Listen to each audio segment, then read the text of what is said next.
It's time for you fudge cutters to slide up to the bar. The TMOS family knows exactly who you are. And before the words are spoken from those guys you know were broken, turn it up, the Mike O'Mara Show. You missed it yesterday, how dare you? You said you couldn't stay, how dare you? When you miss a little, you miss a lot. Join the party and stir the pot. The time is now, the mic is hot. The Mike O'Mara Show.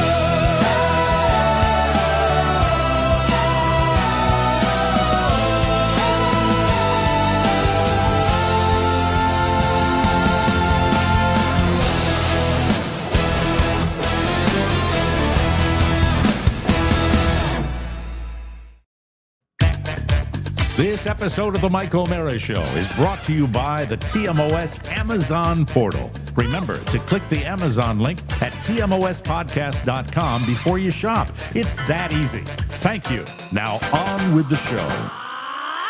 Hi, welcome to our show. Mike O'Mara, Radio Entertainment.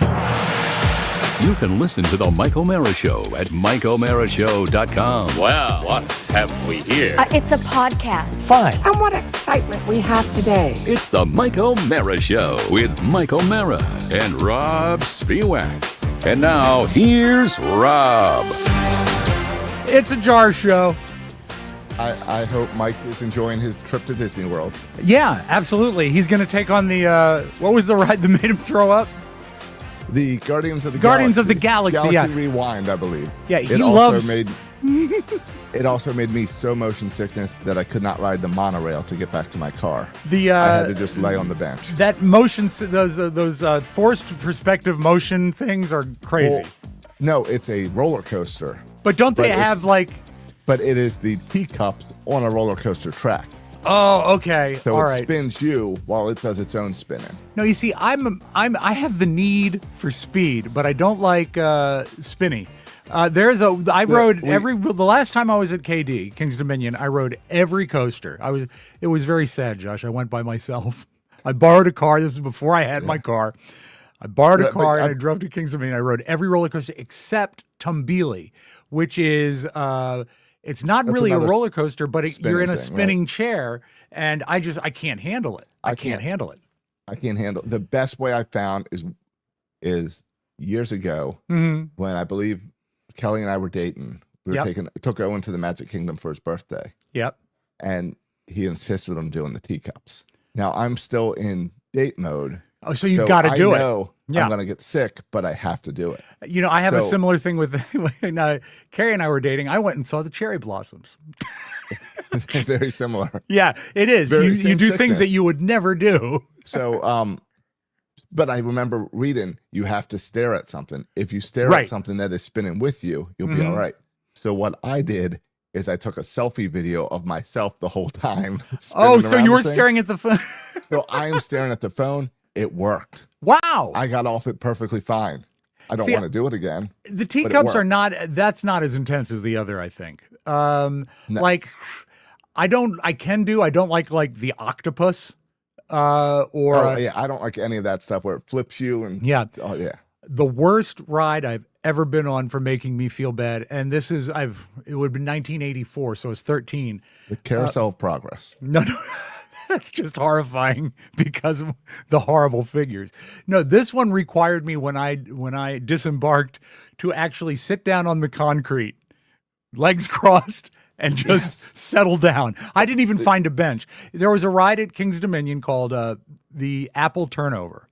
Oh, I'm very familiar. And it involves spinning and upside down and everything that is bad about the world. So I would stay away from that. But yeah, there's not a coaster I won't do as long as it doesn't involve like spinning. I don't like losing. Yeah. I know you're a Kings guy, so you probably didn't spend much time at Six Flags. No. But I think before it was Six Flags, when it was Adventureland, something like that. Yeah. Well, it started out as Wild World. Yes. Well, yeah. And as a child, I went as Wild World. Yeah. And then it continued to change. but I believe during the Adventure Time is when they introduced the Superman roller coaster, which its big deal was a big drop. Yeah. And this was another like day that I went on the stupid roller coaster because I was with a girl. And then later they decided to update that roller coaster by giving you VR goggles to wear. No. As you moved around, you weren't seeing anything except a Superman world that you were in. Yeah. And I feel like that would make me so sick. I think that Superman roller coaster, when they closed Wild World, and I shall always call it Wild World, I think because it was a water park, I think they disassembled it and put it rethemed in another park somewhere, which I always wonder about when they disassemble roller coasters and move them. I know when I move furniture, I lose stuff. Yeah. I mean, or even worse, hey, they used to have the ride at King's Dominion, the King Cobra, which was essentially a loop and that's it. Right. And then that ended up in Ocean City. And I'm thinking they're putting it together in Ocean City and they're saying, wow, we got a couple bolts left over. Exactly. Just like IKEA furniture. Yeah, do you have an Allen wrench? It looks all right, but they must have shipped extra bolts. Yes, I'm sure they did. But anyway, and stay tuned while we're talking theme parks for a major announcement for Hour Under the Tower 2. So you can meet us at King's Dominion. Doing that. I wanted to talk to you about that off air. Oh, okay. Well, just to confirm we're doing it. So I'm good. Yeah, absolutely. Should we let people know the truth is Mike's not here because his face continued to implode? Mike's face is gone. I don't know if you've ever seen the last 10 minutes of Raiders of the Lost Ark, but he melted just like that Nazi. Exactly. Horrible. And you know, when your face melts. We told him not to open up the Ark of the Covenant. I said, and don't scratch. Those are the two things the doctor said. Don't scratch, don't pick, and don't open up the Ark. Right. And remember, if you're gotta drink out of Jesus's cup, it's the wooden one that's not fancy. Exactly. Don't go for the bejeweled. Thank you. That was Liberace's cup, the bejeweled one. That's too fancy, too much. While we're looking ahead, I did want to make a small announcement here. All right. As many of you know, because I've harped on it forever, as my father died in late February. And here really? he is. Yeah, there's my pop. That's his high school senior picture. That's my dad right before man landed on the moon. Isn't that handsome? I love it. But we have finalized the arrangements for his celebration of life. He has been a part of this show. He's been a part of a lot of the listeners of this show. We're fans and friends, and they love him. And we'd love for you to come out and join us if you can. So, of course, going to be at Jimmy's Old Town Tavern because Jimmy's family, and we wouldn't be right anywhere else. Saturday, January. And a deal. What's that? And I'm sure he's giving you a good deal. Not as good as you think. Oh, okay. Families fight. You know, no, Jimmy. Yeah. It's a square deal. It's a square deal. I'll tell you. Goose will be there. But it's Saturday, June 20th, from 2 p.m. to 6 p.m. Casual attire. My father hated ties, so please just come as you are. Hawaiian shirt would be very appropriate. Food and drinks will be provided. Family and friends will share memories and make remarks at about 3. I will do a eulogy that I will keep mercifully brief. And then if you have some thoughts or anything you'd like to share about my dad, we'd love to hear it. So please join us as we raise a glass to honor Bob for a life well lived. There will be laughter and stories and love to help temper thy tears. And of course, Jimmy's Tavern is at 697 Spring Street, Herndon, Virginia, and you can check out all the details for the venue at jotnew.com, JOTTNEW.com, because that's the new version of his website. Oh, so he also had a website issue like us. Yeah, I maybe the same guy. And of course, if you're not familiar with Jimmy's, there is free municipal lot parking across the street. So that's June 20th, and it would really mean a lot if you guys showed up. We'd really appreciate it. I will be there. I can't wait to see you. Thank you for planning it on my travel schedule. Well, I told my dad, I said, if you don't die soon, we're not going to have Josh. So we're able to work that. He died in a way that we could do a memorial and an hour under the tower. So stay tuned for those details. I forgot to tell you. Yeah. And you reminded me with Jot New. Yeah. That I got an email like 2 weeks ago. Yes. And it was right after we got rid of michaelmarishow.com. Yes. And moved to tmospodcast.com. Yeah. That I get all these Facebook messages from this guy and then an email from this guy. And he is freaking out because something's wrong with michaelmarashow.com. Yeah. And it is a lot is wrong with it. but it is directing people to his train club. You know, I did a train club website. I did that, and I got directed to the train club as well. And I'm thinking, you know what? At least it's not like dark web porn or anything that's sending us there. I said, I don't know anything about this. I said, that domain name was stolen by a former employee. Right. I said, here's the person you can try to contact about your train club, but they have not helped me. So funny. You know what is... It really is genuinely funny, the notion of Jot New. And he's a genius. We should have made ours Michael Mara Show New. Well, it's so simple. Is it too simple? Am I missing it? I don't know. But it's very funny to me. What happened? Oh. What's that? Jot goes straight to some girl in a bikini. Oh, it's a clothing store now called Jot. Because it used to be, I think it was Jimmy's Old Town Tavern.com or Jimmy's something, but Jot is what it is. Jot knew it was just silly. I almost feel like we're part of a joke. Like, you know, people that are in the know are in the know. He's hiding under the Jot New umbrella. But if you Google it, you'll get there. Anyway. The chat is saying, wait, please explain. I thought the train club is the guy that stole the domain name. No, I don't think so. No, the person who has owned the domain name for the past 15 years still owns the domain name. Right. We don't know how the train club got involved. Yeah. I like trains okay. Trains are good. Yes. But I don't think the train guy lives in Glover Park. No. What if you got the train guy to just give us a link to our website, just in case? A little little just button. redirect everyone over. I mean, we'll give to your train club. Do you think he would? He would, but it doesn't do that anymore. Somehow okay. He got it straightened out. All right. Well, good for him and his trains. I was just checking. I wanted to bring up the train club. Well, good. Are you a member? I am not. I am not a fan of trains. Okay. Well, we should get together. Maybe I am, but I'm not a part of this club. Well, I would say you're not a train enthusiast. I don't know. As a kid, I remember going to like the fire stations around Christmas time to see the nice train displays. Yeah. Oh, I'm talking like big trains, though, not model trains. Oh, big like ride-along trains. Yeah, like Amtrak. I've only been on them in Europe. Don't they have Italian trains? They're very fast. I've ridden them as well. What about and clean? Really nice. But what about this? I'm not counting the subway or the metro. The subway doesn't count. People insist on calling it. That's right. But I'm curious. Doors open on the left. Do you ever ride the steam-powered locomotive at Magic Kingdom? Because Walt Disney loved trains. I did not. I was in line for the about to get on the goofy roller coaster, the Barnstormer. Barnstormer, okay. And that train blew its whistle about 50 feet from me, and it is loud. The loudest thing I've ever heard. It was so loud, and the guy insisted on doing it like 4 times. I was so irritated. That's fun for them, isn't it? Yeah, Big they fun. want to make sure you can hear it across the park. Exactly. Not 20 feet away. So anyway, trains good. And if you want to get involved with trains, go to michaelmarashow.com, I guess. But of course, we're living at tmospodcast.com. All right.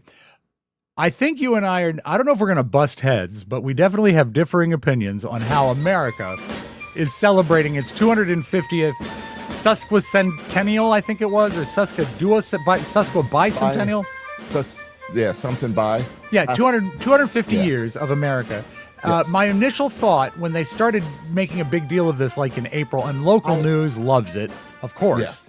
But my first thought is that when I was in Europe once, and you were just in Europe, last summer, right? You did all of Europe.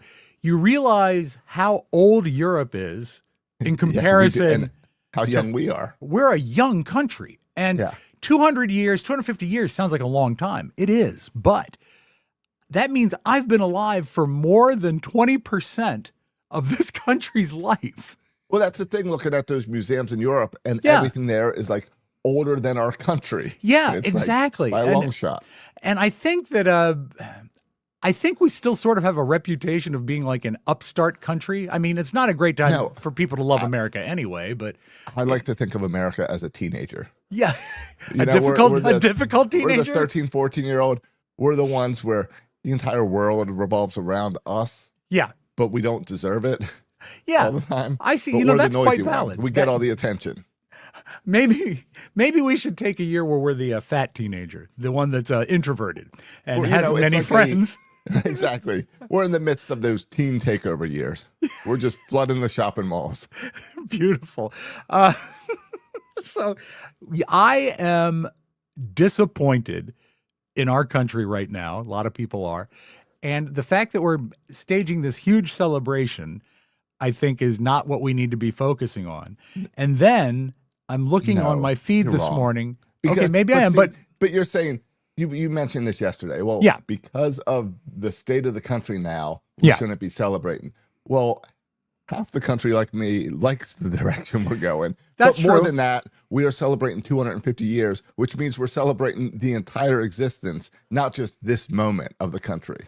I hear you, but what do you feel when if you really want to celebrate the heritage of this country, and I literally had to fact check a picture that came up on my feed today. I had to go to several real news organizations when I saw What they're building. the ring of terror or whatever it is for the UFC big ring. fight. Yeah. All right, here's the deal. It's not how I would do things. I don't think of UFC as America. Okay.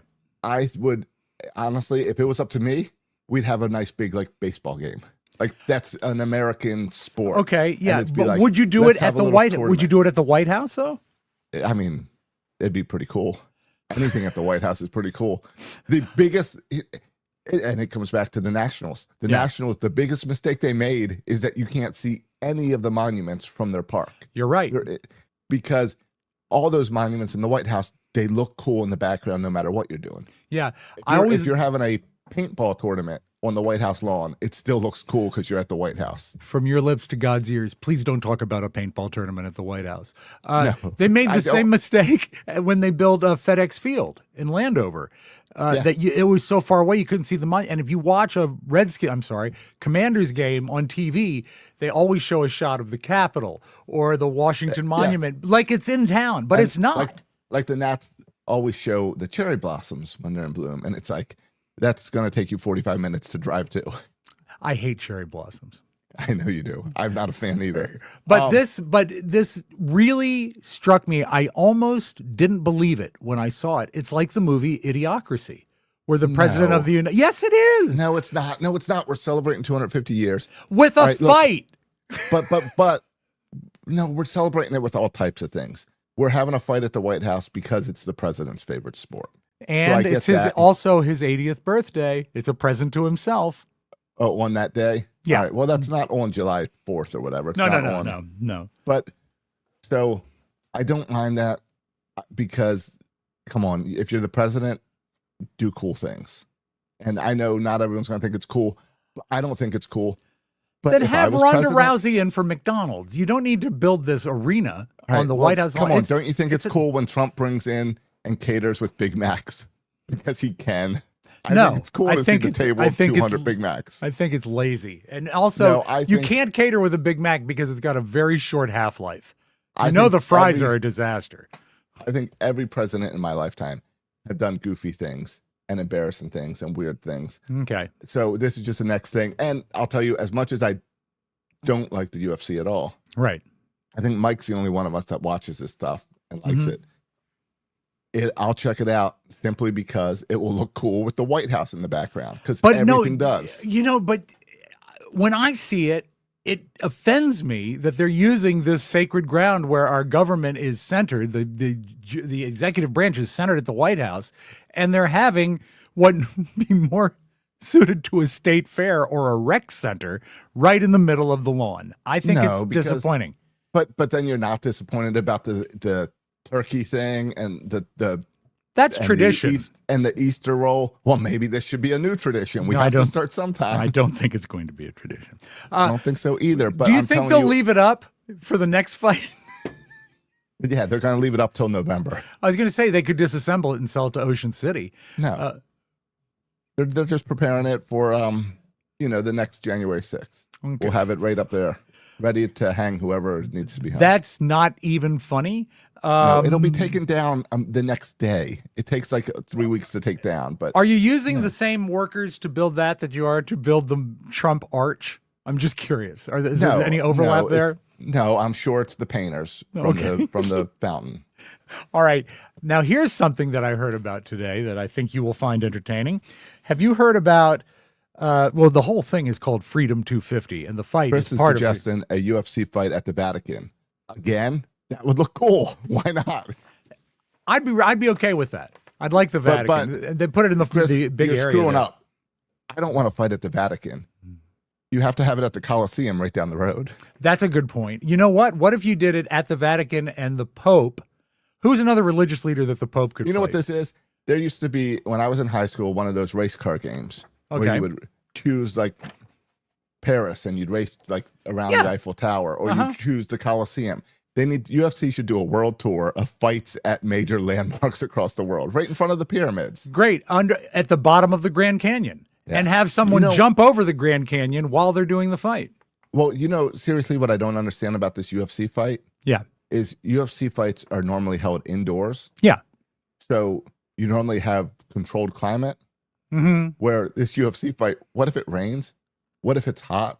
It's going to be hot. It's going to be horrible. It's going to be hot. Like, it's not good atmosphere to have a fight in. Yeah, it's bad on every. It's bad on every level. Like it could cause injuries to the fighters and everything, but again, no one's going to say no because it's the White House. And to Greg Klein, I hope you could catch the fact that I was joking about having a fight at the Vatican. I do realize that is sacred ground as well. I do like the Colosseum idea. I mean, because that's what that was built for, essentially. Exactly. So, Freedom 250 has just unveiled the initial roster of artists, speakers, and exhibits for, and you haven't heard of this yet, the Great American State Fair. Where are they holding this? On the mall, right in downtown D.C. All right, then I like this, because last time I was in D.C., I went to the mall, and this was my first time taking Kelly to the mall, or one of them. And I took him to the mall because it's what you do. Right. And was she disappointed that there wasn't like a Chess King or an Auntie Annie's there? Different mall? There was an event on the mall. Yeah. And it was a showcase of construction equipment. So it was big trucks. I love that. I would think that's great. Yeah. But it's like, don't tell me anything is sacred about the mall when anyone can rent out that.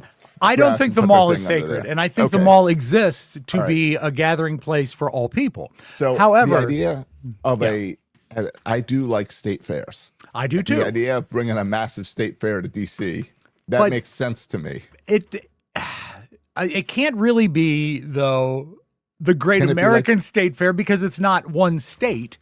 Well, it's everybody, and also the mall is going to limit the size of it. The mall's pretty big. Yeah. And can you do it like? Here's how you do it right. Okay. You got to do it like the World Showcase at Epcot. Okay. As it's like, oh, I'm in Maryland, and now I'm in Virginia, and now I'm in North Dakota.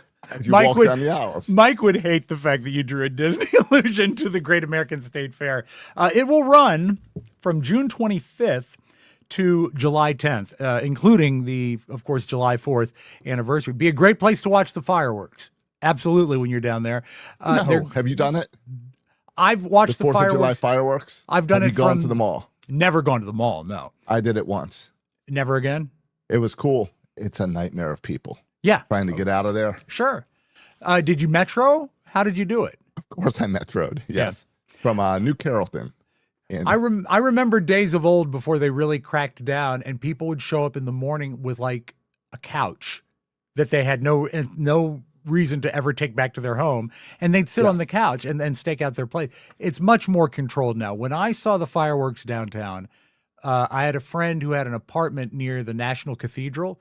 And if you are a geography maven, you'll know that the National Cathedral is built on the highest point in D.C. So the roof of his building, it was like club seats. It was so cool. Awesome. And then we were able to sneak out and get home on Canal Street. Well, that's like Times Square. Yeah, I would never do Times Square, but if I had a hotel down there, and could watch it from the hotel, that'd be pretty cool. I would like that. So the Great American State Fair is a 16-day celebration, and they have announced the music performers.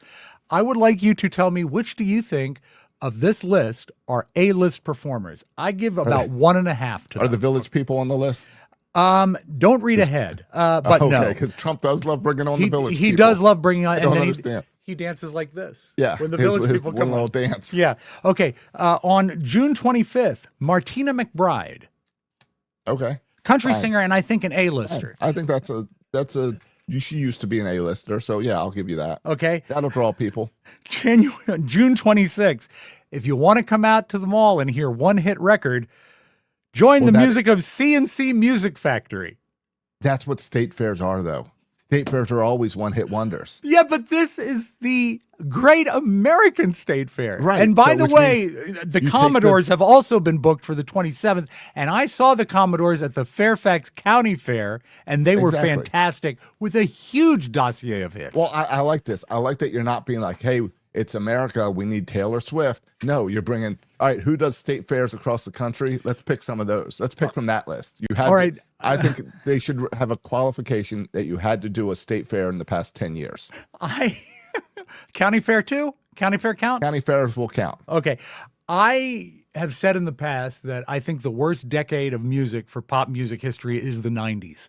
And there, for some reason, it seems to be a nostalgia for it. Now, well, it's on schedule. We're 30 Well, for years pop, ago. I think 90s is pretty strong for rock. Okay.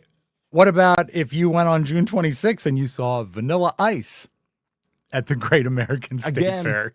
He does county fairs. It's For the him, type it's of a guy. great booking, but I think that's a slap in the face to America. No. See, you're making too big a deal of this whole America thing. No, it's just a party. It's a state fair. Okay, Celebration. well, this will ruin a party. On June 26th, come out and see Milli Vanilli? You want to go together?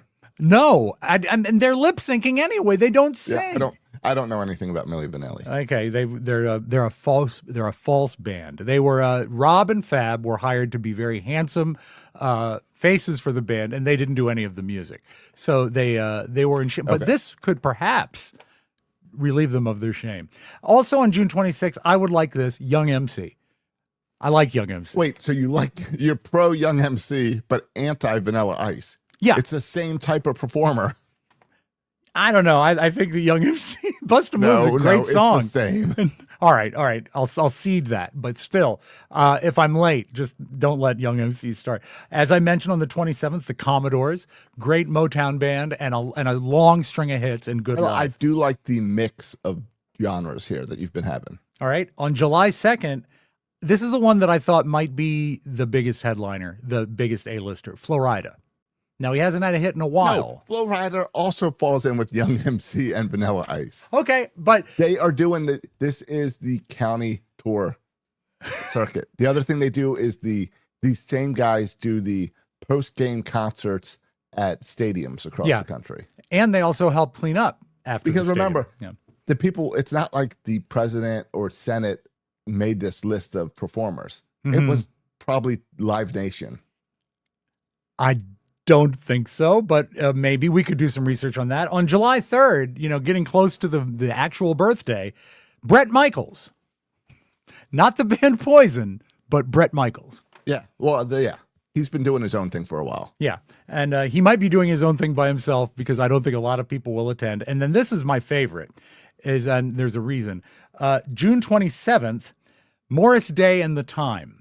I don't know who that is. Great funk band. Really good stuff. You would know their music. But then right after that went live with that announcement, within hours, Morris Day and the Time announced on their X and I believe Instagram as well that they will not play the show and that they will not be there and they choose to pass. So is this the thing?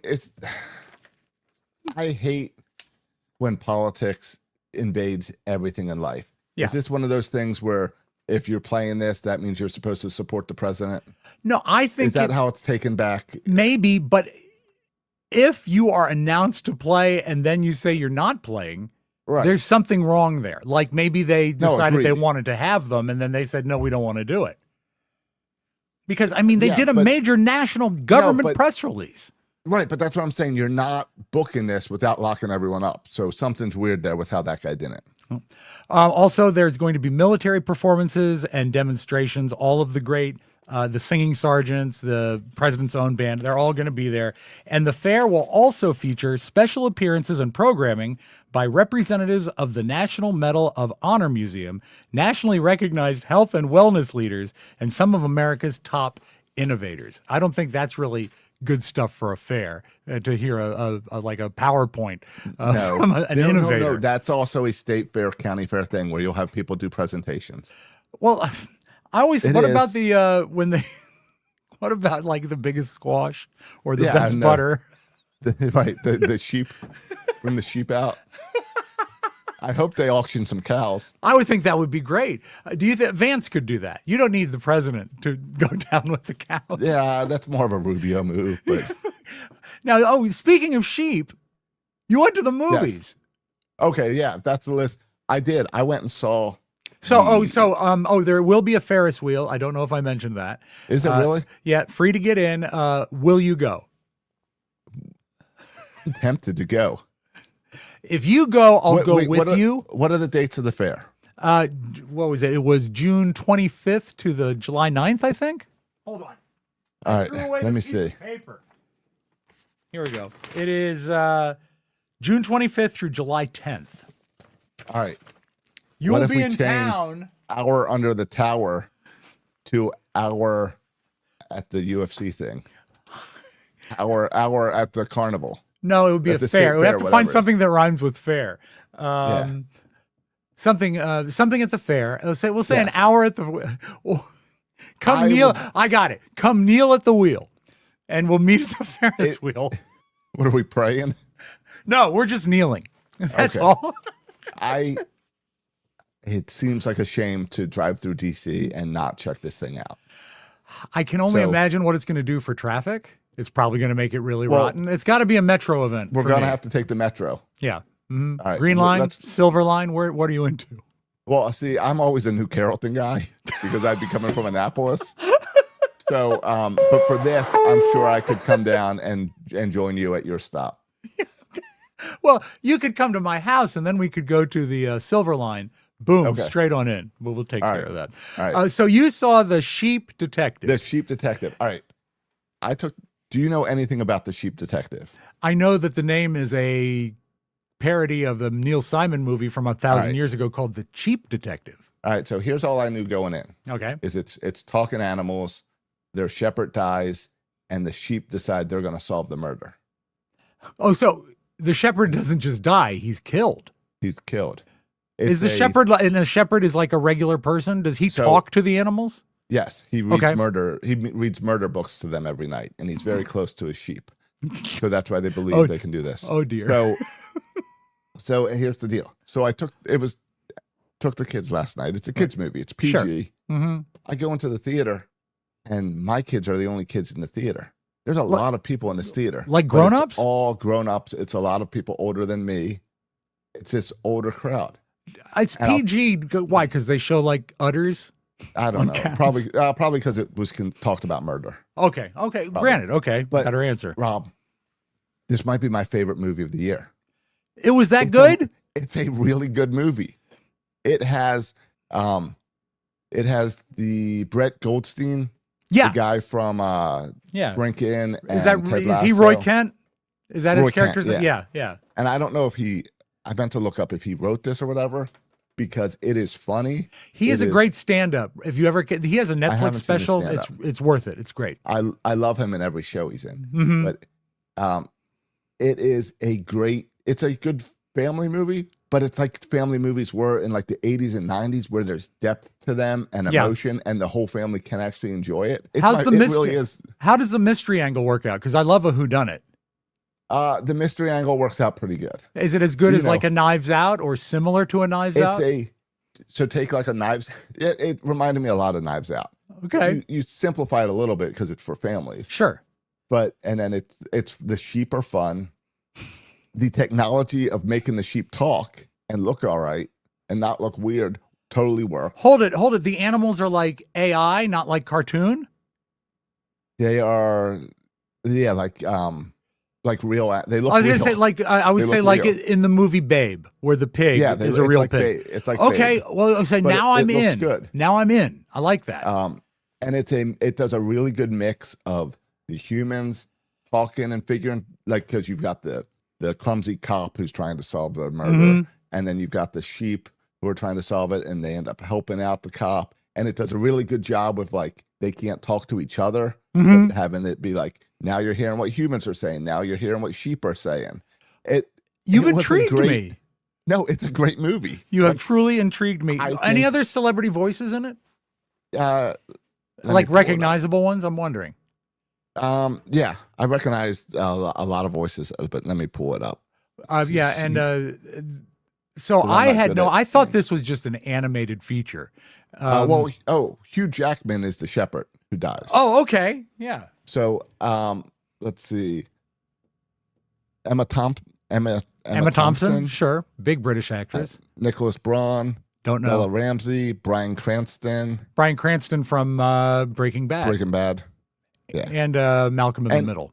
I'll tell you what, right now on Rotten Tomatoes, it has a 95% by the critics and a 96% from the audience. Well, is this Pixar? Do you know who is behind it? Because it sounds great.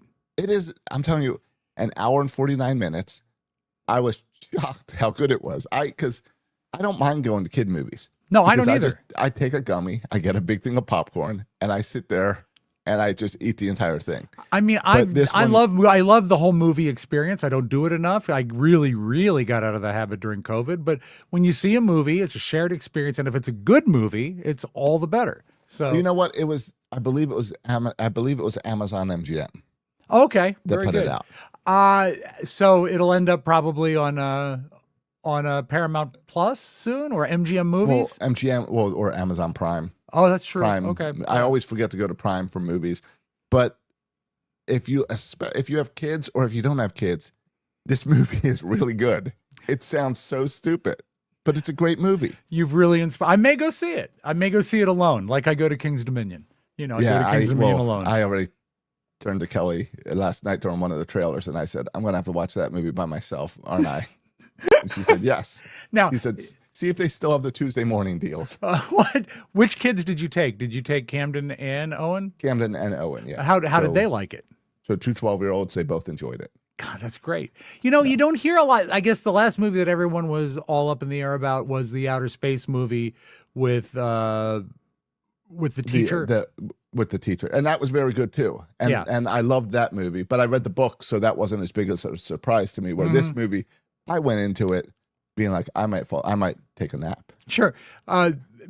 Just so people don't think we're as stupid as we are, what was the name of the Martian outer space teacher movie? Hail Mary. Thank you. Very good. And that takes us back to the Vatican. And Rob, the movie that I was told I need to see by myself would be He-Man, Masters of the Universe. It's funny. There's a lot of He-Man stuff simmering under on the internet right now. I think it's about to bust really big. And I was just at the tail end of the age range where I could watch the Masters of the Universe. It was perfect for me. Yeah. It was my age range. And Kelly is much younger, so she had no follow on He-Man. Skeletor is a great villain. And Skeletor looks great in the new video, in the new live action. How about this? After we go to the Great American State Fair, let's go see Masters of the Universe. I'm down. I'm always down. All right, we're going to take a break. I actually have tidbits for you today, believe it or not.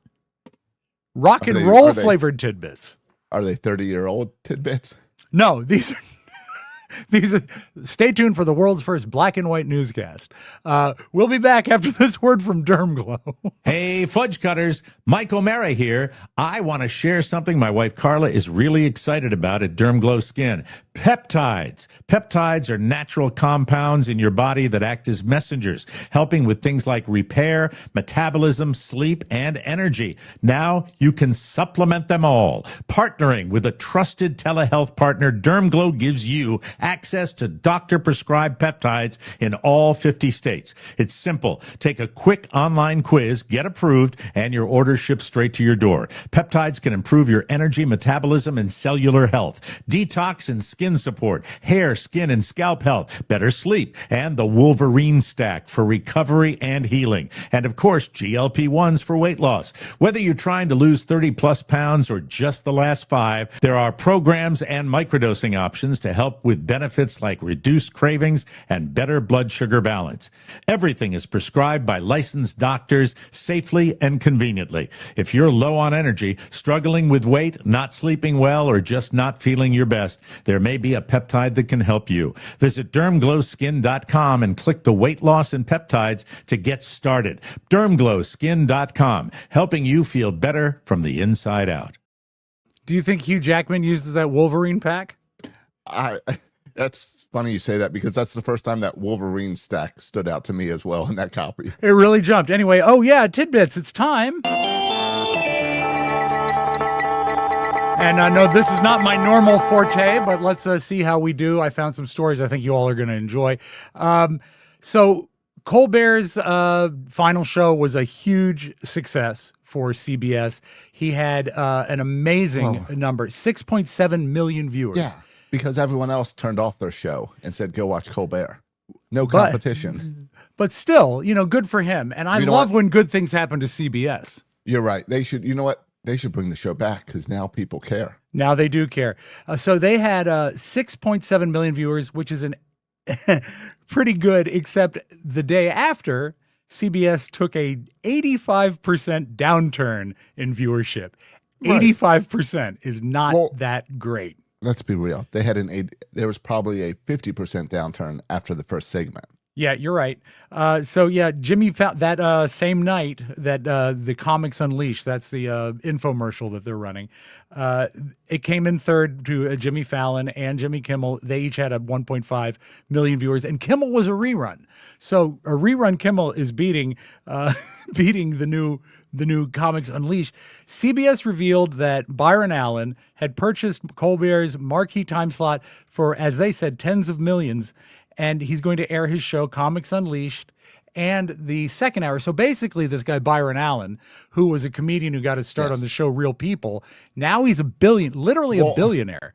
And I love this move, because he buys it, puts his own show on it, and sells his own commercials. Yeah. I love that, because I think that's how all TV should be. If you believe in your product enough that you can sell the commercials, you buy this ad slot. Don't let us put up all the money for friends. Prove it to us. But it is essentially an infomercial format. It's totally. It's an infomercial. It's Goss's Garage. Yeah. That's a very inside joke, but you're right. BG Products. Right. Now, here's a quote from Byron Allen. Let me see what you think of this. He says, quote, "Not everyone's going to love me. Not everyone's going to love the fact that I'm not being racist or anti-Semitic or sexist. But there is that 1 or 2% that would be like, hell yeah, I'm rolling with you. I learned that at an early age by that simple lesson, and it made me a billionaire." Now, this troubles me. I'm glad that he's not racist, anti-Semitic, or sexist, but is he implying that the other shows are? I don't think so. I think he's implying more family-friendly content. Here's the deal. You know who loves him is CBS. Yeah, because of course.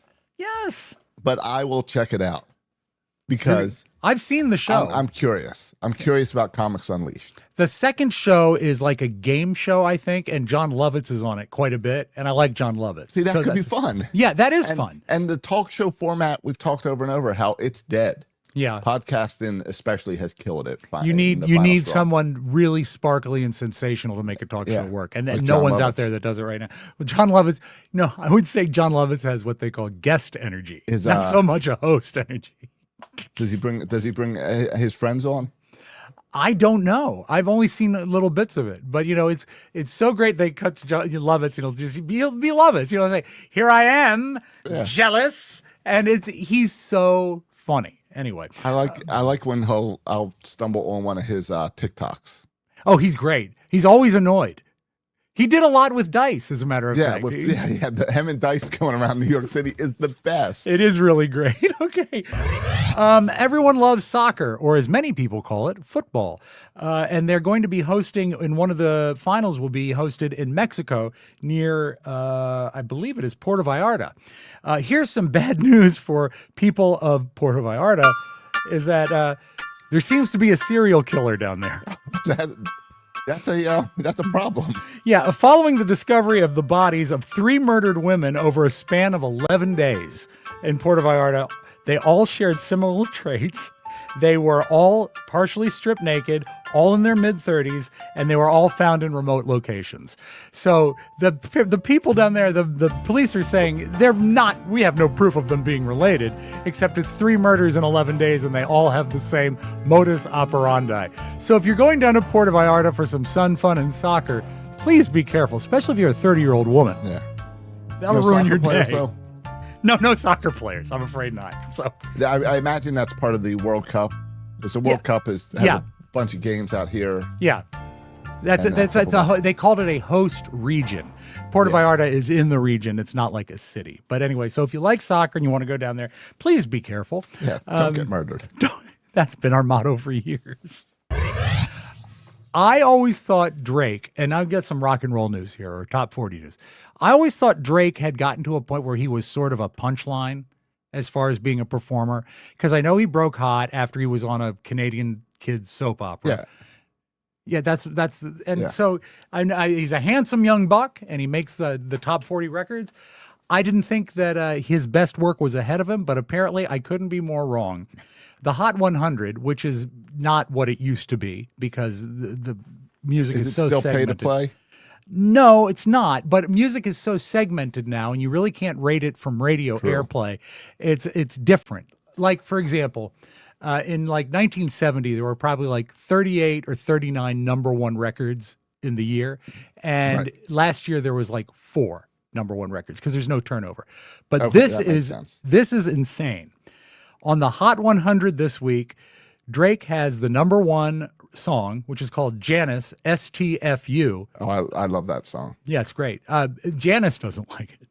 She won't talk about it. But she doesn't like her mom for spelling her that way. Including Janice, STFU, Drake has on the Hot 100 42 songs. 42%. Yes. At the moment? Yes. 42% of the Hot 100 is Drake. How can this be? He's got a good agent or something. How do you get 40% of the best music is Drake? I don't know. You'd have to put out 100 albums to have that. I mean, that many singles, right? One Drake song, I think. I can't even do that. Well, I think he had that like "Call You on the Telephone" song. Okay, that's a nice song. I think that was one of his first hits. Well, he was calling Janice, I think. Also, the number one spot with Janice, he has now 14 number one hits, breaking Michael Jackson's record of 13 for a solo male. Rihanna and Taylor Swift also have 14. Mariah Carey has 19. And Hotline Bling was his big song, the one I could name. The Call You on the Telephone song. Yeah, except, of course, it's cell phone, and I'm an old man. Yeah, a lot of people, if you're not watching the video, Josh is white, and we just wanted to emphasize it by calling the Drake song the telephone. The Call on the Telephone song. And the Beatles, of course, with 20 number one hits. Elvis had, I think, 17 something. Yeah. I don't know. I'd have to check. But anyway, he didn't die. But Drake that says to me the system needs to be destroyed and reinvented, because it can't be that many people are listening to that many Drake songs. I just don't buy it. I don't know. That's not my world at all. Shocking. Though. Yeah. You didn't enjoy was Drake in Cheap Detective? Not that I know of. Okay. Has Drake done, I guess he does acting. Yeah, acting. Lots of acting. And singing, too. Okay, you've been to quite a few concerts. I know you do faith music some, but you've been to some big concerts. And I'm not going to talk about stadium rock here. Let's talk about arena rock, which is going to be like a 20,000 seat arena. Yeah, I've seen Striper. Does that count? Yeah, it does. It does, as a matter of fact. Ultimate Classic Rock named the top big four of arena rock. And I've only seen one of these bands. I couldn't. Queen is number one, which I would have loved to have seen, but they had broken up before I'd gotten old enough to see them. Journey, which everyone loves Journey, but believe me, folks, I was there in the 80s. They weren't as good as you seem to think they were. Bon Jovi. Well, Journey, Bon Jovi, and the guy from New Jersey are always listed, and people know like 2 songs by each. Yeah, I would see Bon Jovi because if you remember, you don't. His first video, he was that guy. He's in DC last night. as a matter of fact. Van He's there Halen. early. Van Halen is the one band I've seen. Pretty good. That'd be cool. That's a cool concert to have knocked down. I went early in the Van Hagar years, and I felt a little cheated that they still performed the song Jump, but Hagar sang it. But it was still a blast. You still have to do that song. Now, can you think of any other bands that you put in your top 4? They suggest Kiss, Def Leppard, Guns N' Roses, or Motley Crue. Kiss is the best arena show I've ever Kiss seen. Makes sense. Yeah. And also, when Billy Joel got all his, if you watch the long, boring documentary, an agent stole all his money, and he basically had to start from square one in about 1990, I think. And his tour was at the old Capitol Center, and it was really a stage and a band and lights. Not even fancy lights, just stage lighting. And he played for 2.5 hours, and it was sensational. Would you count Aerosmith? I think Arena they're Rock? they're sort of on the bubble. Yeah, Arena Rock is such a narrow. it is, thing. but it seems to be loud bands. Loud bands do that. Also, a good arena show I saw was Sammy Davis Jr. and Frank Sinatra. That's just because it's in an arena. It doesn't count? No. Okay. Paul McCartney. I said this was a rock and roll flavored newscast. He has just learned, there's so many things in this story that I doubt, but I'll read it to you as written. Paul McCartney recently learned that Prince would perform a cover of The Long and Winding Road at his concerts. Now he's in touch with Prince's estate to get the isolated tracks to do a virtual duet with Prince. Now, if you want to know how Prince performed the song, let's take a listen. This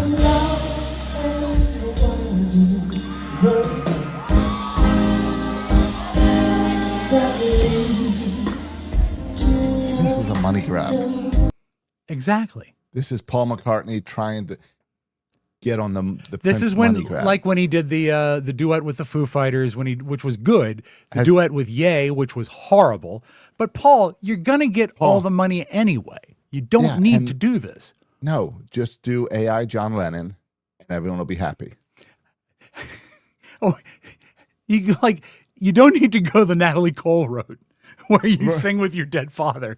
You don't need to do that. Years ago, there was a few years ago there was talk that we were going to start seeing holograms at concerts. Yeah, exactly. I'm just saying, Paul McCartney, consider some holograms. Well, Fill that band out. On his last tour, what he did is they used AI technology to erase Paul's vocals from songs that they had film of, so he could sing virtually with John Lennon.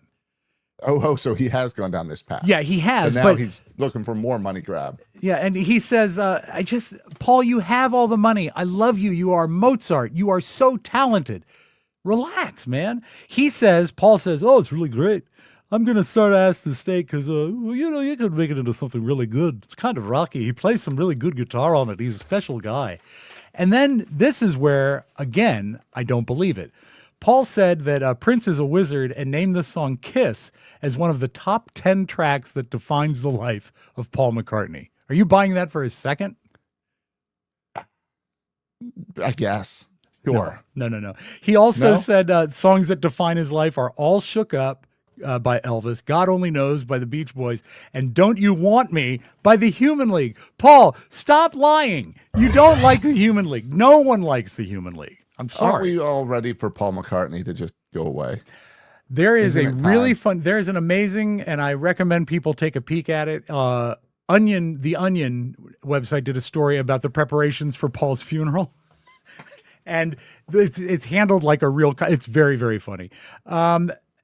Here's a quiz for you. And are you a good speller as a rule? I know you do a lot of stuff on AI, so I don't know Probably not. how your spelling is. No. According to Americans, these are the hardest states to spell. So I'm going to do a little quiz for you. This is from Mental Floss. Mississippi, not in the top 5. Okay, because I got that one down. Well, because it's got a rhythm to it. Josh, Yes. number 1, spell for me Hawaii. Hawaiii. Very good. Right, Very good. Good. I've stopped you in time. Were you going to keep going with more eyes? No. I was just trying to think through. It's hard for me to spell without writing down. I understand. Pennsylvania. PENNSSA. Lyvania. I missed. I You got inverted lost in the my own L and head. the Y. Yeah. It says Pennsylvania. Think of your old television set, the Sylvania. But no, you did not get that right. No, I did not buy my TV at Montgomery Ward's. Pennsylvania. Oh, here's Mike's hometown, Connecticut. CONN. Period. No, you got to go to the end, to the bitter end. ETIC. CONNECTICUT. I gotta write these down. I can't do it in my head. I just realized that the first, it is Connect. It's Connect I Cut. Anyway, that'll help you then remember. they're pronouncing it wrong. I don't know why anyone would have trouble spelling Georgia. So I'm not even going to ask you to spell that. But Tennessee and Georgia were tied for fourth. Give me the spelling of Tennessee. TENNESEE. There might be a second S in there. Well, I need your final answer. TENNESEE. One S. Two S's. I knew it. Well, you got to go with your gut. And the final one, number 5, Massachusetts. MASSAS. Hold on. Start over. Yeah, okay. Lost Clean in my own slate. head. Yeah. MASSACHUTES.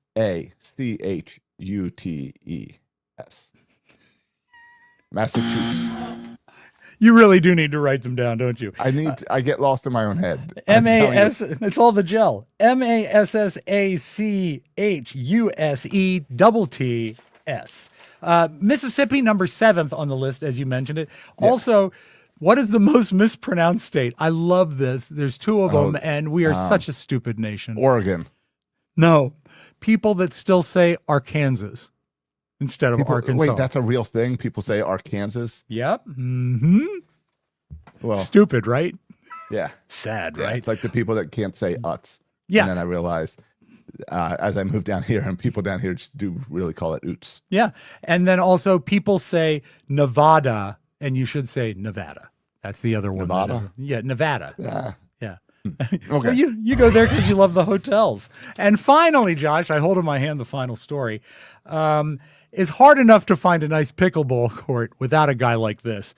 A 31-year-old guy in Pennsylvania, or as Josh would say, Pennsylvania, named Saif Kaleem is facing charges after police say he vandalized several pickleball courts and tennis court nets. There's surveillance footage allegedly showing him cutting a pickleball net, and he was caught vandalizing courts at another park 2 days later. They zeroed in on Saif after getting tips from the community and confronted him at his home. He admitted to damaging the nets.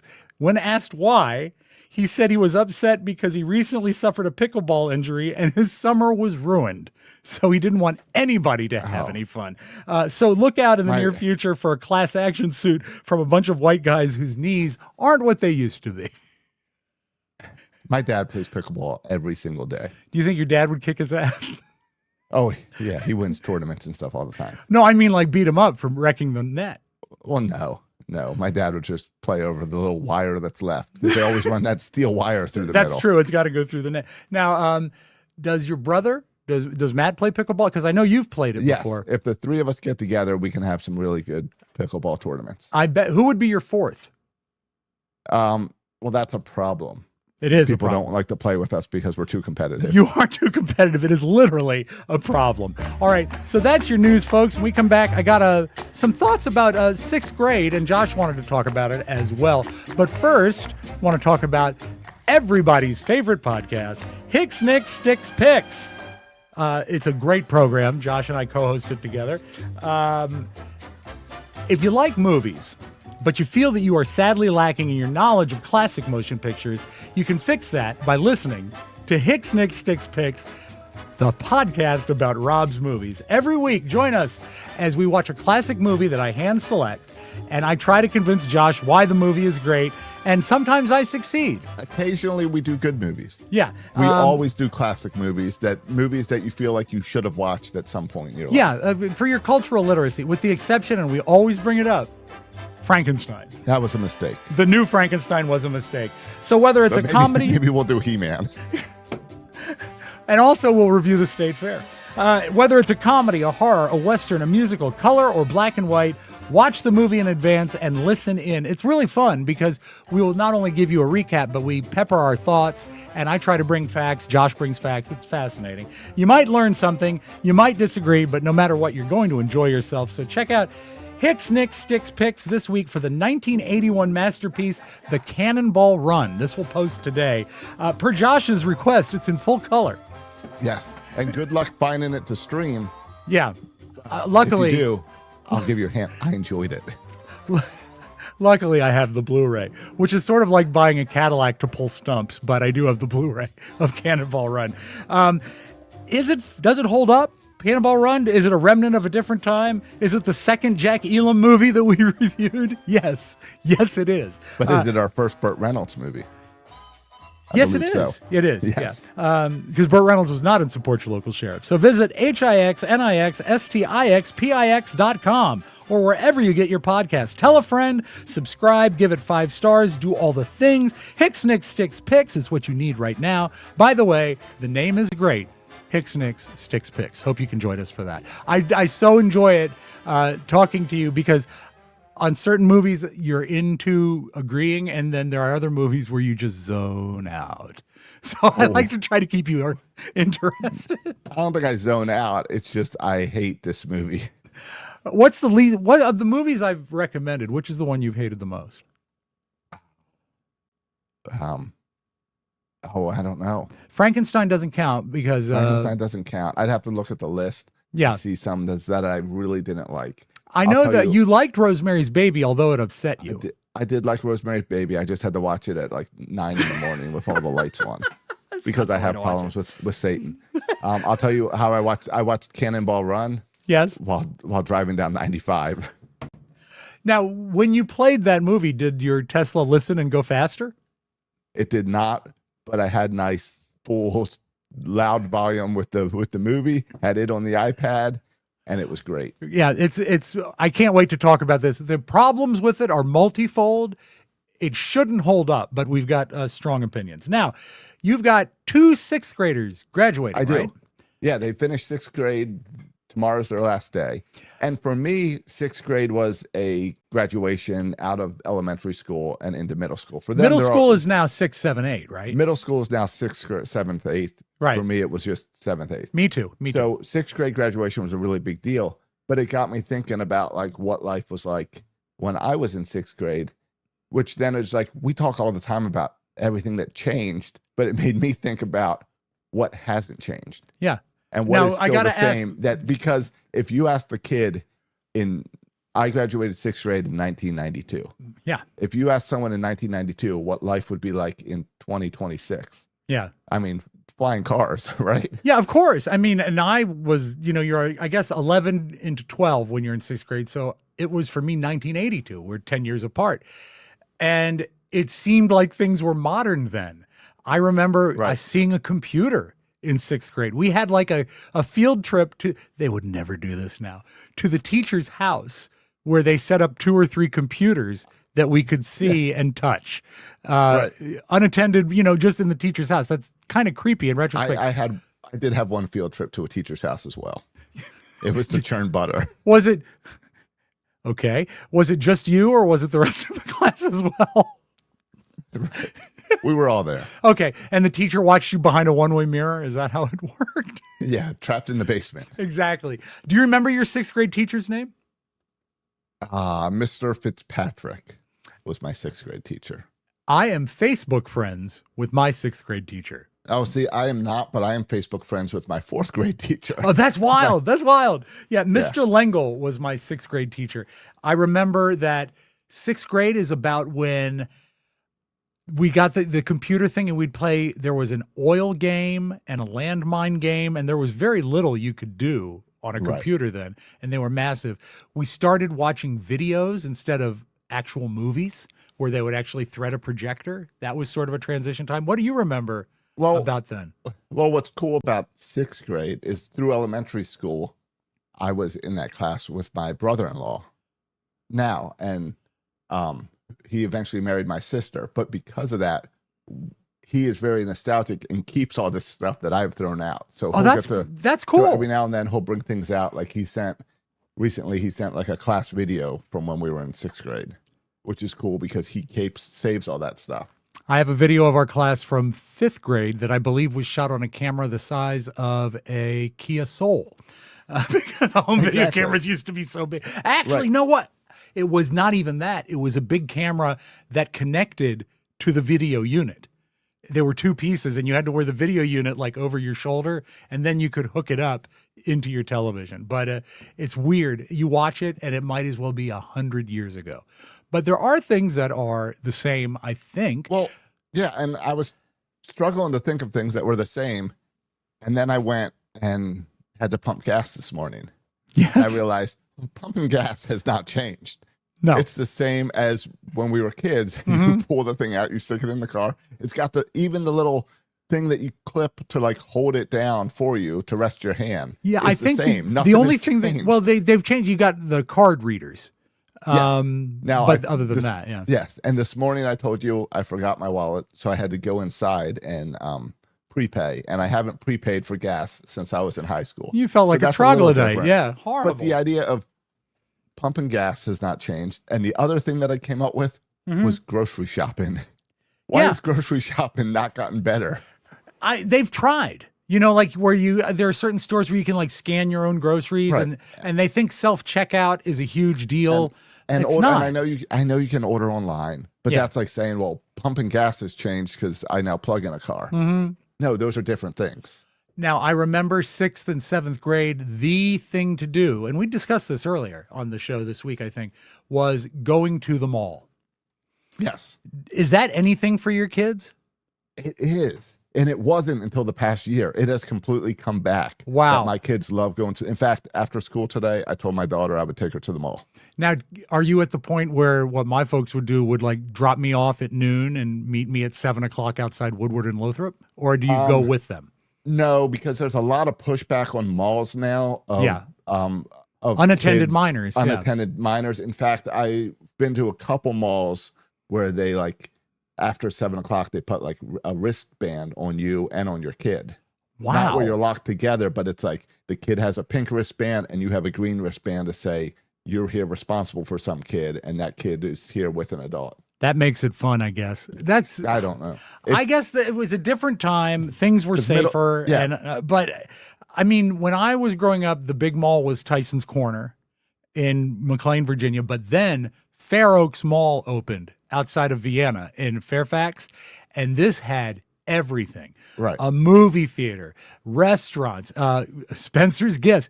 Nothing like setting an 11-year-old loose on a Spencer's Gifts to find something really inappropriate. And speaking of things that haven't changed, Spencer Gifts, I don't know if you've been in one recently. Probably the same stock. Yeah. It's the same stuff. Yeah. I need a new lava lamp. I'm headed off to the mall. Yeah. But yeah, that was a big, I kind of like the fact that kids still dig it. You know, that's real life. As a kid, I had Golden Ring Mall in Baltimore was the mall I went to. Hello. And then after 6th grade, we moved to Arnold outside of Annapolis. So it became the Annapolis Mall. And I remember how big a deal it was in 7th grade when me and my buddies could ride our bike down the B&A Trail to Marley Station Mall. So we could hang out at the mall, go to the movies, and then bike back. The Annapolis Mall is a great mall, if I remember right. Yeah. As far as I know, it's a great mall. And you spent most of your time as a kid at what, in Bloomingdale's? Well, I worked at the mall through high school and college. Oh, I forgot about that. But let's talk 6th grade Josh Schroka. Yes. Where's your go-to at the mall? What store would you go to? Because I can tell you 3 right away for me. Well, I believe back then it was called EB Games, and it was computer games. Right. Okay. So that would be a key one. Mm-hmm. And then 6th grade, you're going by KB. Of course, still the toy into store. The toy store. Mm-hmm. And then the food court. Okay. What middle school boy doesn't love the food court? Food court is good. I would. My first stop would always be Variety Records. That was a record store. I could spend days. Yeah, we had a Sam Goody as well. And then also, I'm such a nerd. I would love to go to the bookstore. We had Walden Books, I would go to Walden Books, and in the chat, yeah, Babbage's. Babbage is definitely one of them. No, was that like a department store? I can't even remember. No, it's a computer. It's sold software. It's where you go look at the box of Leisure Suit Larry. Great game. Really fine game. Yeah. Hard to win it. But I do remember one thing on Leisure Suit Larry is if you needed money, there was a casino that you could go to within the game, and they didn't outlaw the fact that you could bet a negative amount of money. So if you lost, it added that money. Right. So there was never any chance to lose that. I was never able to play Leisure Suit Larry. But I was very big adult content. It was adult content. So, Yes. but I was very big into the Police Quest franchise that came out, I think, by the same people. Now, did you play the Leisure Suit Larry that had graphics, or like the original one that was just a call and response one, where you type in stuff and it would answer you? It'd be graphics. Okay, so the one I played was old, like in the age of Simon and Merlin and all those games. Yeah. And I played some games like that where you just type in and it's like a storybook. Yeah, and I tell you what, we thought it was the best. Producers Club. Are we doing that tomorrow? Friday, 11 a.m. 11 a.m. Yes. I'll be there. Good, this good chance I'm at the bin store doing it from there again. I love Mobile Josh when he's out there doing his thing. Josh, tell me, give me an elevator pitch. What is the Producers Club? The Producers Club, I love the Producers Club. It is growing. We're figuring it out as it grows. The big foundation of the Producers Club is every Friday, Rob and I get together. Maybe Mike Mike. will show up on occasion. Yeah. And we just talk about the past week of shows. We talk about things we liked, things we thought worked well, things we thought didn't work that well. We get your feedback and let you kind of drive the show. We talk about ideas, and here's some ideas we have for the future of the show. What do you think of this? What do you think of that? I love the fact that it is so truly interactive. The chat room is open when you join the Producers Club, and you can come in, you can ask direct questions. If it's something really compelling, we'll bring you on the show. Yeah, and that's what I'm looking forward to. Me haven't too. done that yet, but I want to bring you producers on the show to talk about and get their full feedback. We have a producers Discord now that you can get in and talk with us all the time. Yeah. And I just love, like, one thing I've always loved about TMOS is the family atmosphere of the listenership. And it's more so now than ever before. This is your show. I mean, we do it, but we do it for you guys, and we want it to be the way you want it to be. And one thing we learned is we can't listen to everyone. There's too much feedback out there. There's too much negativity. There's too much, I want it like it was in the 90s. Yeah, we want people who are invested. So the Producers Club shows us you're invested, shows us we should listen to you, shows us we should care. And we're going to be it's growing. We're going to be doing some cool stuff. Clearly, I was working this week on some Producer Club buttons. Yes. So that when you show up on the cruise, you can have your button and everyone knows that, hey, that guy's fancy. He's a producer. You know what? I'm not even going to call it a button. I'm going to call it a badge. A badge? Yes, a Producers Club badge. Maybe we need a Producers Club challenge coin. So it's like you pull that out. Hey, you better buy me a drink because you're not a producer.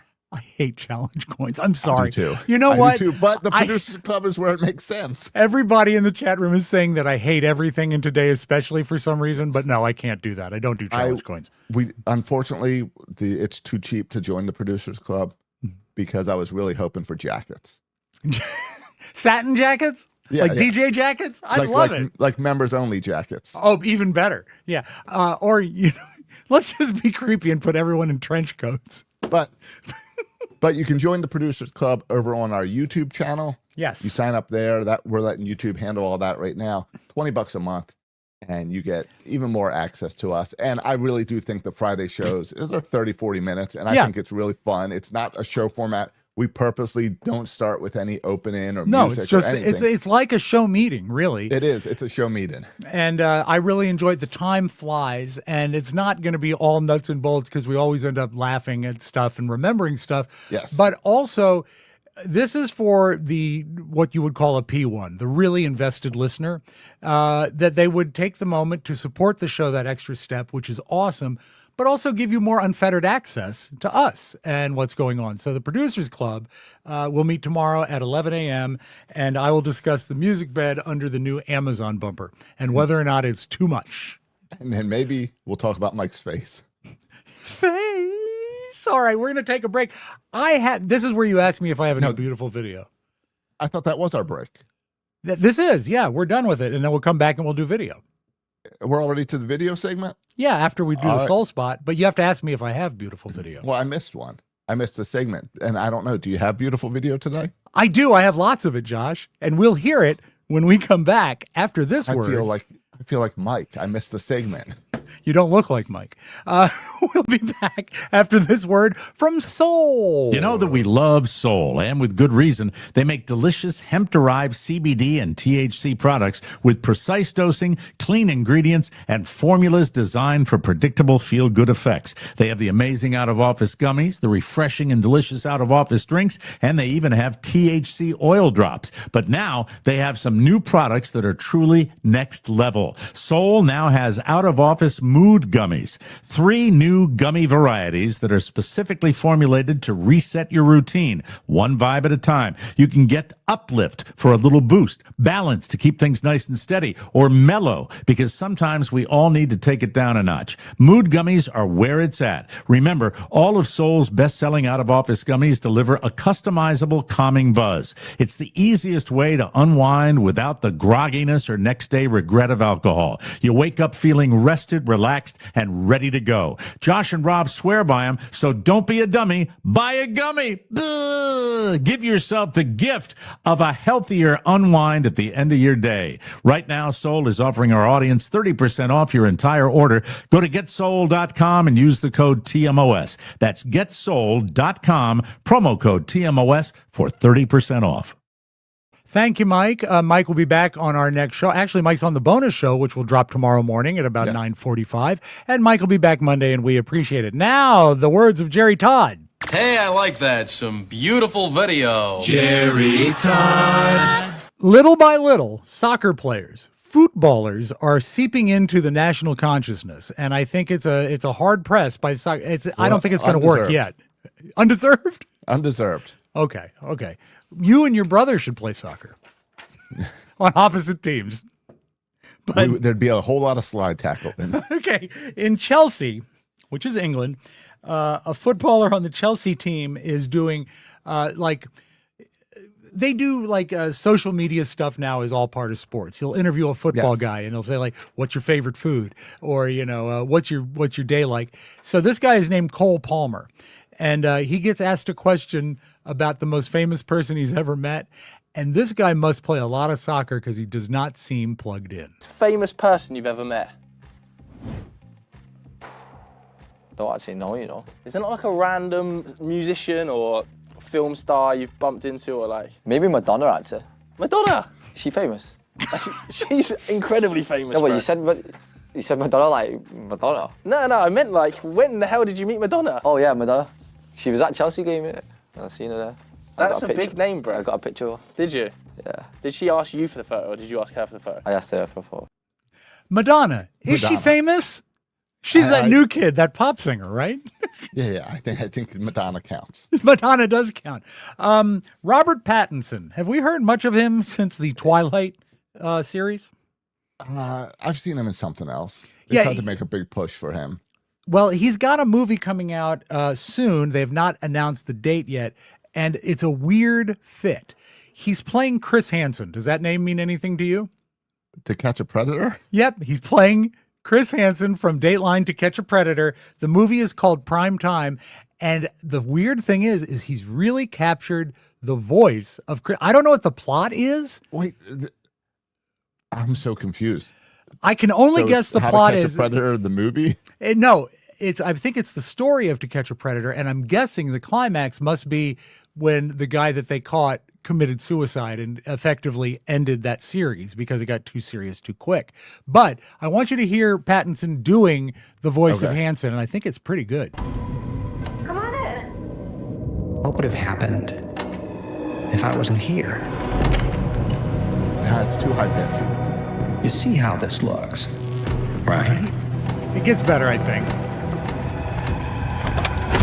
At the end of the day, a man must be held accountable for the decisions that he makes. Do you agree? You're not buying it? No, because it sounds like a trailer for like a Joker movie. It sounds like a bad guy talking. I have no idea where they're going to go with this movie. It was vague, the press release I got. Is he playing Chris Hansen in the movie, or are they trying to give the Chris Hansen feel? No, he plays Chris Hansen from To Catch a Predator. It sounds like a bad guy being like, and it's time for someone to learn a lesson. Well, though, but Chris Hansen, especially as that thing sort of grabbed hold, he got more sinister. Like, what do you think you're doing? When he let him into it, we've got cookies, we've got Zima. So I just don't know what the plot is. Right. Is the next movie going to be Cops the movie? He only hits me because he loves me, Josh. Now, while we're talking sports, Bryce Harper, he's a notable player, yes? Yeah, he plays for the Phillies. Used to play for the Nationals. Yes. Big deal, right? And it was a big deal when he left? He was a big player, when he right? left. Okay. He's gone viral for something other than baseball. Let's watch this. This is from Petco Field, I think, the night before last. It sort of sets up what I'm about to play. Video board here. They have the Bryce Harper fact. It says squirts toothpaste into his mouth instead of onto a toothbrush when brushing his teeth. Try it tonight, John. Let me know tomorrow how it goes. Yeah, I'll give it a whirl. Got the shake so bad, I hope I don't chip a tooth. Great color commentary. But the whole notion of him doing that, let's take a look at him doing his daily routine. Flower. Does he know this is weird? I don't think he does. He spits, he opens his toothpaste, and squirts it into his mouth, closes the toothpaste. Toothpaste. Oh, that's weird. About the West Coast. I have never, ever seen that. Doesn't even work. Well, it would. I mean, I know. Bubble it up. Bubble it, but it belongs on your toothbrush. That's the application method. My dentist once told me that a good method is to put the toothpaste on your brush and then sort of dab it around your teeth. Right. On the brush to spread it out. But this guy is squirting it into his mouth like it's a party favor at Lollapalooza, like he's doing whippets or something. I'm just confused. Like, who taught him this? Like, your parents teach you how to brush your teeth. Yes. Then you see it in cartoons. Yeah. Then you see it in commercials. And always shows toothpaste on the toothbrush. Yeah. Maybe, you know what? I bet you use more toothpaste if you squirt it into your mouth. So Big Toothpaste probably loves it. Crest, Procter & Gamble, all those, Colgate, AIM, Aquafresh, Pepsodent. I haven't seen a toothpaste commercial in a long time. Yeah. But maybe they should, this is called the toothpaste marination method. I don't like it. I think that, you know what? It would be smart for Procter & Gamble to reach out to him and get him to, of course, change that horrible beard, but then also make him be a spokesman and say they turn him around. He also scrapes his tongue, but I didn't play you that. And he is also the only person I can find on the internet that does this. The only person in the world? Wow. Yeah, as far as I can. Well, I don't know. He's the most popular because I do a quick Google search and it's all him. All right. I've got a couple more to play for you. And please, people, brush your teeth, floss, scrape. How many but cavities do it the right has way. he had? I don't know. I can't answer you that. Probably less than me. Breath? Kissing sweet. Always has been. I know what you're thinking. Who's the guy that founded Hooters as a restaurant? What kind of creep is this guy? Oh, he's got to be a creep. Well, he's like the guys that find boy bands. You know what? That's a good call. But here's the deal. Hooters is having trouble. So they're going to try to rebrand it as a more family-like environment. Hooters. Here's the founder of Hooters, the creep, explaining what motivated him. That others will see in a change. Yeah, a couple things. One, they didn't use our original famous sauce. They had used a cheaper version of it. And about 70% of our food items have that unique, craveable sauce on. If the sauce is made of butter and hot sauce, which is what it is, how expensive is that? And this is the CEO. Is he also the guy that founded it? I believe so, many years ago. And also, never trust someone that sits that low in their task chair. Let's go back to his rebranding plans. And the second thing, most importantly, they had taken the Hooters girls' uniforms over-sexualized it, I call it. The shorts almost turned into thongs. And frankly, that was never the intent of the brand. This was a... Right. It was always about the breasts. Are you... Not the shorts. Who's buying that? That it was never the fact that it was... It certainly ain't the food. Created in 1983 as an escape or an oasis. You know, it's a beach community. It's a beach-themed type of thing here. Beach-themed. Ever get that in a Hooters? Never have I got that in a Hooters. Oh, you know what? I've never been to a Hooters. Good for you. You're a good boy, Josh. There used to be a Hooters in the basement. Not the basement. In the basement? The first floor. That was not an official franchise you went to. Yeah, and it was so dark. No, when we were broadcasting in New York, the first floor of our building was a Hooters. So we ate there quite often. And it's not good food. And it's Hooters, you know? It's not beach themed. So no, you that was go very there for the upsetting. wings, and of right? course, today on social media, when you see pictures of people wearing the uniform, it appropriately affects other markets and affected us. So we just wanted to rectify to get the brand back to its roots. I call it a re-Hooterization or a rebrand, but again, a re-Hooterization. Here's the team that founded the Hooters. You know what? I bet he'd like to see 1983. I bet he'd like to see them in some tight pants, some tight Hooters pants. But that, you know what? Go back to the photo one more time. Yes. There's a surfboard there. That's beach themed. That is beach theme and a Hawaiian shirt and some Christmas lights. Yeah, exactly. It's Christmas at the beach is what it is.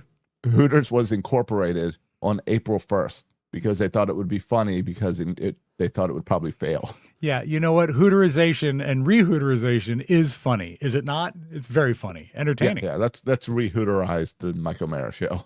We'll talk about it tomorrow on the Producers Club, and I've got to go find some orange shorts. Let's close with this. I like this because they have a series of videos on the Instagram, and it's called 0% Equipment, 100% Talent. And these are Japanese performers that perform outside a Japanese subway, like a busker, an entertainer. Okay. And they don't use any real instruments except for the exception of a kazoo. Do you count a kazoo as a real instrument? Yeah, that would be an instrument. Okay, but So not. that's a little cheating, but let's see how it goes. Check out and I know our president will love this performance.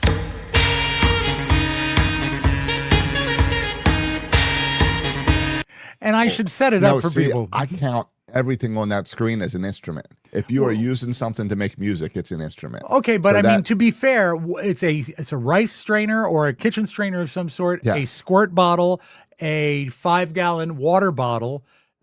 Other than that, and the kazoo, that's what they're using. And 2 kazoos. Yeah, but you know what? As they used to say, a wailing mound of sound. Yeah, but imagine if those people were in front of the White House. Even better. Trump would like it. He'd give one of these. Hold on. Where's the horn sound coming from? There's. I think they're playing to a track too. I don't think so. Because maybe it's not a kazoo. Maybe it's a horn of some sort. Maybe.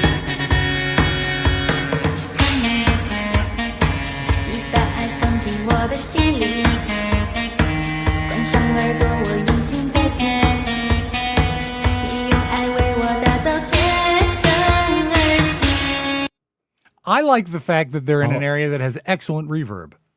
How do you think he hurt his hand? She hit him. Because he messed up the water bottle.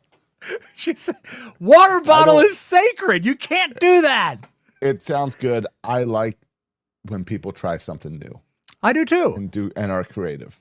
I would have chosen a different song. I would have chosen Janice STFU by Drake. It's a great song. #1 in the country. Yeah, call me on your telephone.